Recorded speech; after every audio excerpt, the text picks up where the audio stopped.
excited to be here with you all. My name's Kate. I am a consultant with the Newark Common Application, which is a program of the New Jersey Children's Foundation. I have been lucky enough to be working in enrollment-related issues in Newark, New Jersey for almost 10 years. And I also support schools with research and analysis projects, but my absolute favorite type of work to do is building and managing common applications. And I'm Josh Kinoshita. Today I'm going to be mostly talking about my past role at Apply LA, which was a common charter application in Los Angeles. But I will note that I currently work at Avella on the client services team. Just very quickly, Avella is about making charter enrollment easy and equitable. We support schools and CMOs and common apps and districts and cities through a suite of tools. So we have Avella Explore, which is a school finder, allows families to find and learn about schools. We have our application system, a great lottery system, and also an enrollment registration system. So that's Avella. That's why we all are able to be here today. But I would love to get a show of hands if you are actively managing, either you or your organization is actively managing a common application or unified enrollment system right now. A third of the room, that's good to know. Are you or your organization currently participating in a common application? Maybe you represent a school that's part of a common application. All right, great. Who maybe is in a city or a region that is just interested, like you're like, this would be great to have in our city? Great, just want to know who the audience is, so we're calibrating. So over on the right, we have lots of examples of cities, regions that have a common application currently. Charter common applications really are one type of enrollment reform, kind of moving from those individual schools or entities, CMOs, managing their own enrollment systems, and trying to unify processes and policies. You guys are all familiar. A good note is that a common application, we're using that term, there's so many other terms. It means so many different things in different contexts, and we'll talk about some of the differences that we've experienced in the policies and the procedures and the ways that you're able to implement in your region, right? I think one thing to note, however, is for the most part, there's a good commonality with common applications, with unified enrollment, with enrollment reform, really. It is about focusing in on making enrollment processes better for families, better for school operators. You think about families, it's giving them equitable access to choose and be part of a simplified process. If you think about schools, thinking of supporting to meet their enrollment goals, providing better information about how many students will attend. And then if you think about policymakers or other stakeholders, education advocates in your city and region, it really helps to provide a lot better data about the educational landscape. What are families choosing when they're thinking about school? What is most important? How can we best serve the students that are in our communities? A lot of talking on my part at the first bit of it, and Kate's gonna take over in just a minute. But I wanted to give you just a little bit of context for Apply LA. It's just kind of one example of a common application and my experience there. Common applications can come from a lot of different places, and as part of our learnings, we're going to dig into how important the kind of genesis and origin of a common application can be. But in Los Angeles, in 2017, LA Unified, the school district, created what they call the Unified Enrollment System.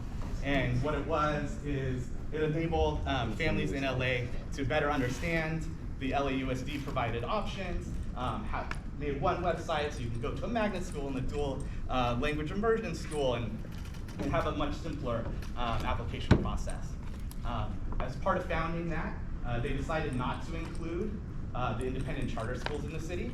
And I don't know how well you know LA, but there are over 300 charter schools just in the boundaries of LAUSD. So this is a huge part of the school community in LA. So in response, Great Public Schools Now, where I used to work, a nonprofit organization, stepped in to try and create another swim lane for families. So if you have the LAUSD options in one website, could we do the same thing for charter schools? And it's not a completely unified system, but it creates more accessibility for families. And so in 2018, we launched what we called our pilot year. It included 36 schools, 13 different organizations represented there, and we launched a charter-only common application. The following year, we launched, we got much bigger as part of our common application, just about 100 schools, and launched our school finder, again, that access of information for families. And we'll dig into it a little bit later as part of the learnings, but I will just note that Apply LA as an initiative did close in 2022. So there are things that can go very well in a common app, and there are things definitely to be learned around sustaining one. Getting one off the ground is hard, sustaining it at times can be even harder.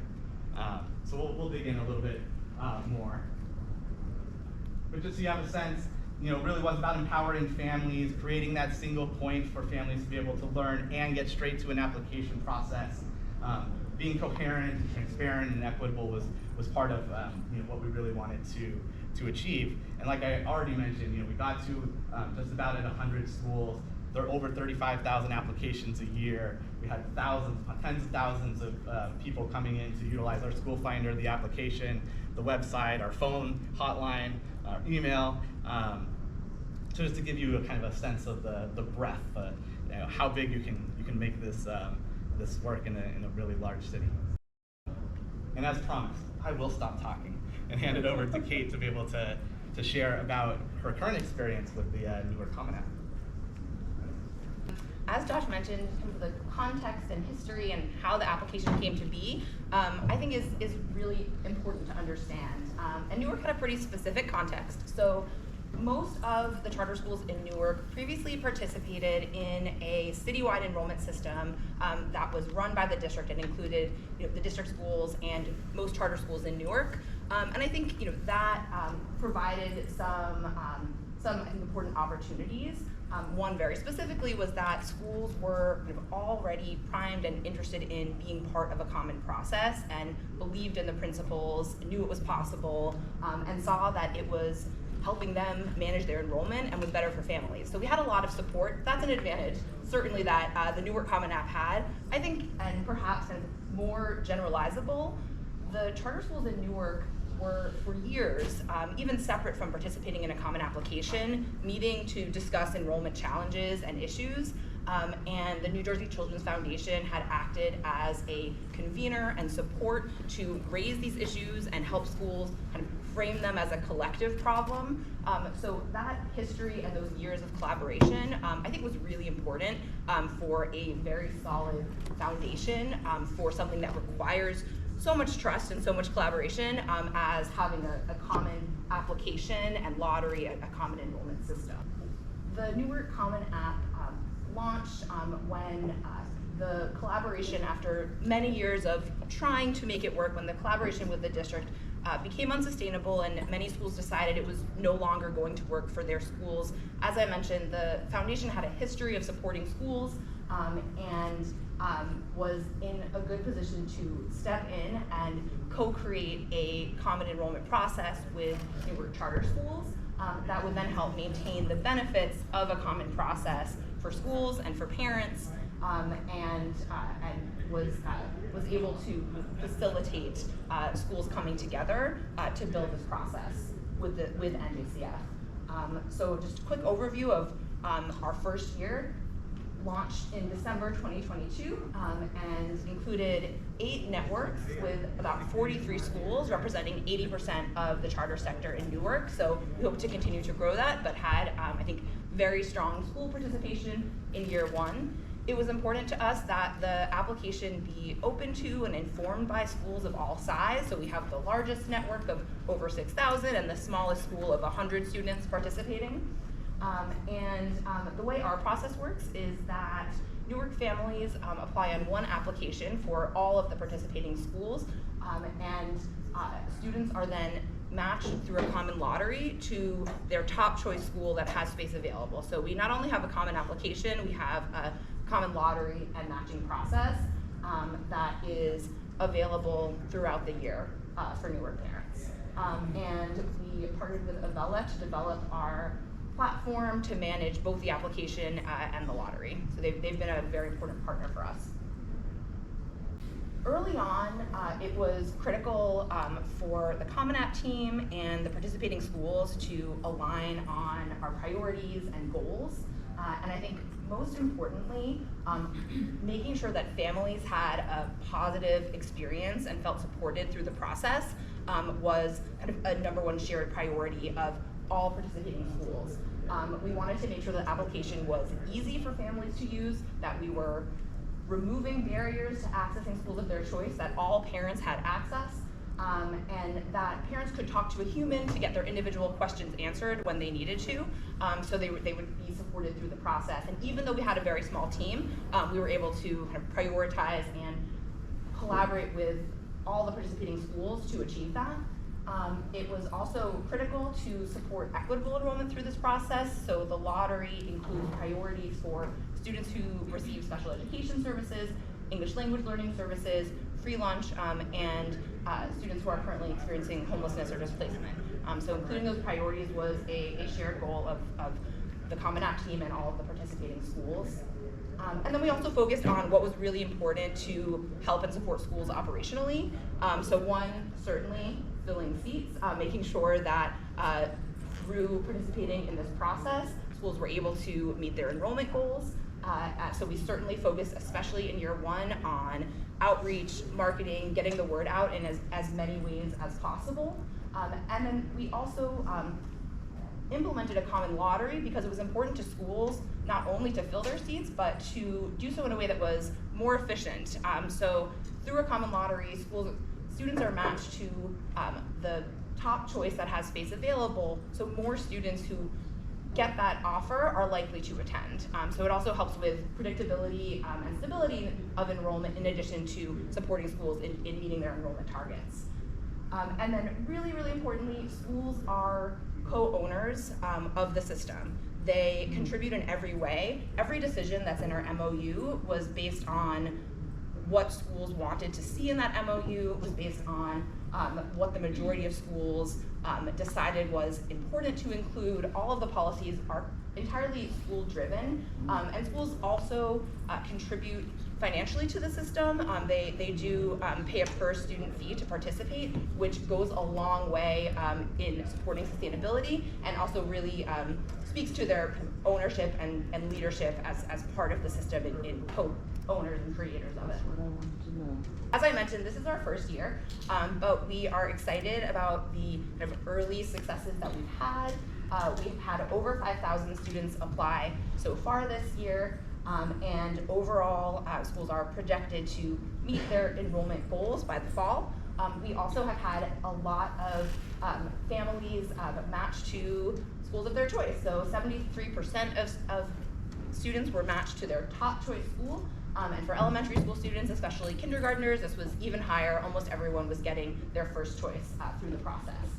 We also have seen early signs that it looks promising that our lottery design is meeting our equity goals. So we've seen that through the Newark Common application, our schools are now close to the citywide average for students with IEPs and English language learners, well above in students who receive free lunch. Thank you so much, Kate. So, for a few more minutes, we definitely want to talk about some of the most critical elements for success. And I think we can talk from a lot of different perspectives as we're launching, and also, as I alluded to before, kind of the sustainability of making Common Apps work in your city. And really, I think, and Kate spoke to this really well already, it starts with having kind of the political will and strong advocates to stand something up, right? Having those local champions, that support network, that can help build the momentum for getting a charter application, common application off of the ground, and also to sustain the work, right? You have to have the right people in the room, and you have to have kind of a common goal. Is there anything else you'd like to? Yeah, I totally agree, and I think for us, some of the local champions were early school supporters who were very committed early on and could help build momentum with the rest of the sector. So that was critical, as well as kind of some of the history of support that the New Jersey Children's Foundation had provided. And then also wanted to add, and I'm happy to have some of my New Jersey Children's Foundation colleagues in the room, that I feel very fortunate that I was able to focus all year on really running and managing the application because there is such strong support in the organization to make sure that communication is taken care of, that the insights and relationships that are needed in the local political environment, that was taken care of outside of the work that I was doing in launching and managing the application. So just I think that just speaks to kind of the wide range of experience that you need within the organization to help support the launch of a Common App and to make sure that you have the Common App team hopefully able to really focus on just serving parents and supporting schools. Yeah, I think it's important to know that, depending on the specifics of your community, those local champions can look like a lot of different people, right? It could be the charter schools that are hoping to join the Common Application. It could be the district. It could be city officials. It could be business owners, right? It is really just creating that groundswell of momentum. I think it's definitely just our goal that schools don't feel like this system is being done to them or even for them, but again, that it is their system that they own. Yeah. The other piece for the success of launch and sustainability is organizational capacity. Who is owning this, or the project management of the system? Where does this system live? I think there's a co-ownership piece around the policy development, but there does have to be a home, right? And it has to be clear. That home has to be trusted in the broader school community, in your community. And it also has to have a really clear plan. Like, this is running another small business, basically, right? You have to have the budget. You have to have how you're going to bring in your partners to make it financially sustainable. A model that New Jersey, that Newark definitely has shown to be successful. You want to hit the last one? I think we're ready. Sure. Okay. We put it last, but we put it last mostly so we can end on it because we honestly believe it's the most important, right? It's families first. If it's not about the families, creating equitable access, making sure our families are going to the schools of their choice that are best fit for their kids, then at least in our humble opinions, why are we doing it anyways, right? And that really looks like being able to provide consistent, responsive support for families. Kate mentioned how Newark is being able to do that, to have that personal touch. It really is a huge differentiator. That families are seen, they're heard, their preferences and priorities are respected, and that the system respects them. And part of doing that is being able to make a simple application that is quick, that is easy, accessible, whether their families have high information about how the system works, has great access to technology, or they don't. You want to be able to make sure that you're serving all families. Yeah?